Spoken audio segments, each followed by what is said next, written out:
I think it's funny that every single time when I decide to take a break from social media, cause that's something that I do sometimes, like I'm gonna go 1 or 2 days without using Twitter, or just basically any social media. I think it's something extremely good and I think everyone should go and just give it a try. And I think it's funny that every time I decide to do that, that's when something extremely crazy decides to happen. And I'm just completely left behind. You know, at this point, I'm starting to feel like the whole world is just targeting me. Like, oh, it looks like Lua is gonna do a little social media break. Let's just start acting up. Let's go absolutely crazy and insane so I can miss it and be behind. Anyway, that's just something extremely annoying. But let me just stop yapping because I ended up realizing that in some videos that I ended up making, I will spend like 2 minutes talking about absolutely nothing. And I know all my videos are usually me talking about nothing, but I absolutely hate it when other YouTubers just don't like get to the point. You know, they spend like hours talking before they actually get to the thing that they want to talk about. And I don't want to start doing that because I hate it and I don't want to start doing what I hate. And I know me explaining that probably made me just do it. So let's hope next time I don't do that. But either way, if you have been on social media, you have probably seen videos like these going around. Everywhere you go, the blue screen of death is just all over the place. And this wasn't happening in like areas that doesn't really matter, like your local Walmart or Acer or Family Mart. No, this was happening in extremely important locations like airports, hospitals, you know, very important areas this was happening to. And it caused a lot of people to have no idea what's happening. I think most people automatically jump to the same conclusion that, oh no, the airports must have been hacked. Something absolutely terrible must be happening. And also a bunch of private businesses has been dealing with this too. It was just extremely weird and really scary. Well, a couple hours after this whole incident, we ended up learning what ended up happening, and it has to do with a company known as CloudStrike. And because my brain has been rotted because of Destiny 2, when I first heard about this company, the only thing I could think about was Cloud Striders. That game does irreversible damage to your brain, and there is basically no way for you to heal from it. But either way, this is a cybersecurity company that does cybersecurity, and I know that's me very simplifying what the company does, but that's basically the main idea of it. And they work with tons of extremely big and important businesses all over the world. They have a lot of power and they are extremely big in the whole cybersecurity space. Well, apparently when they were releasing a brand new system update, it caused the whole system to crash.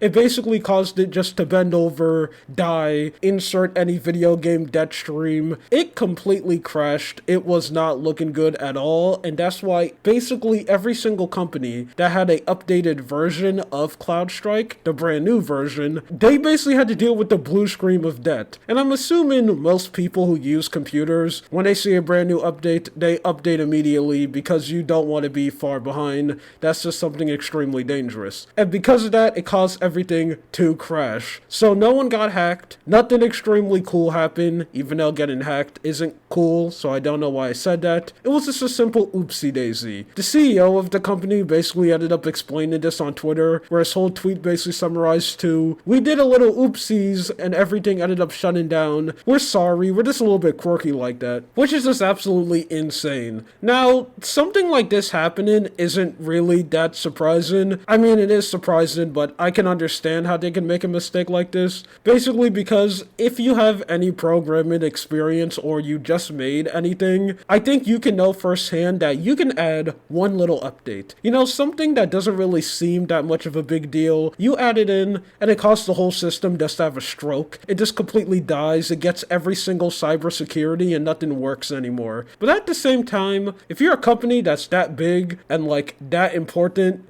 you probably should make sure stuff like that doesn't happen. Also, moments like this are extremely scary to me because it just reminds me on just how reliant we are to these like extremely big companies, these like overlords that a lot of people don't even know exist. I'm pretty sure this situation, this is the first time time where a lot of people learned about CloudStrike, and they are now learning about a brand new company that is like this important, this vital to the way that we live life. A company that has reaches worldwide. And that company can make one simple mistake, something that doesn't really seem that much of a big deal, and it could completely halt your life. Tons of people weren't able to get on their planes, some people had to delay their flights. I even heard stories that some people's like surgery, very important surgeries for them to live, and I don't know about you, but I think living is pretty important, and that's something you have to do. Ended up getting delayed because some of the doctors couldn't do the surgery because the computers weren't working. And that's just crazy to think about. It's something that's really scary. But this is actually just one of those situations where there's literally nothing you can do about it, because I can't snap my fingers and make these companies less powerful. Anyway, that's it. But before I end off, I should say that the only companies that weren't affected by this were the companies who ended up using Linux. Only companies who had Windows was affected. So another reason why Linux is better than Windows, and I'll still pray that one day I hope Linux make it actually very easy for the average person to use. Because I don't care how much Linux elitists